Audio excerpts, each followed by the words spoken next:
গল্পের নাম শেষ বেঞ্চের আলো। স্কুলের শেষ বেঞ্চে বসত নীল। শিক্ষকের চোখে সে ছিল গড়পড়তা, বন্ধুদের চোখে নীরব, আর নিজের চোখে অরজ্ঞ। যখনই শিক্ষক প্রশ্ন করতেন, নীল চোখ নামিয়ে নিত, কারণ সে জানত ভুল উত্তর দিলে সবাই হাসবে। একদিন ক্লাসে শিক্ষক বললেন, যে আজ এই প্রশ্নের উত্তর দেবে সে কাল প্রথম বেঞ্চে বসবে। পুরো ক্লাস হাত তুলল। নীল তুলল না, কিন্তু সেই প্রশ্নটা নীল জানত। তার বুকের ভেতর একটা যুদ্ধ শুরু হয়। হাত তুলব, হাসলে কি হবে? না তুললেই বাকি। শেষ পর্যন্ত সে হাত তুলল না। নিজের কাছেই হেরে যাওয়া সেদিন বাড়ি ফিরে নীল খুব কাঁদল, কারণ কেউ তাকে হারায়নি, সে নিজেই নিজেকে হারিয়েছে। আয়নার সামনে দাঁড়িয়ে সে নিজেকে বলল, আমি যদি নিজেকেই বিশ্বাস না করি, তাহলে পৃথিবী কেন করবে?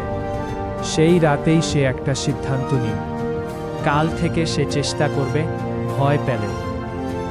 পরিবর্তনের শুরু পরদিন ক্লাসে শিক্ষক আবার প্রশ্ন করলেন।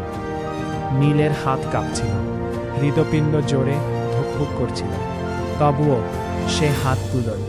উত্তরটা পুরো ঠিক ছিল না। ক্লাসে কেউ কেউ হাসল। শিক্ষক বললেন, ও সে প্রতিদিন একবার করে কথা বলতো, একদিন কবিতা পড়ল, একদিন বোর্ডে লিখল, একদিন বিতর্কে অংশ নিল। সব কিছু পারফেক্ট ছিল না, কিন্তু সে থামেনি। শেষ বেঞ্চ থেকে সে ধীরে ধীরে মাঝখানে এলো। শেষ দিন, স্কুলের শেষ দিনে শিক্ষক বললেন, আজ যার কথা সবচেয়ে বদলেছে সে দুটো কথা বলবে। পুরো ক্লাস চুপ। নীল মঞ্চে উঠল।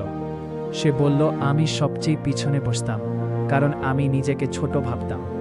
কিন্তু আজ বুঝেছি, পিছনে বসা মানুষের সামনে যেতে পারে যদি সে নিজের ভয়কে হারায়। পুরো হল নিস্তব্ধ। তারপর তালি। গল্পের শিক্ষা, তুমি হয়তো আজ শেষ বেঞ্চে, জীবনে, সমাজে, নিজের চোখে। কিন্তু মনে রেখো, জায়গা নয়, সাহসী মানুষকে সামনে আনে। একবার হাত তুললেই জীবন প্রশ্নের উত্তর বদলে যায়।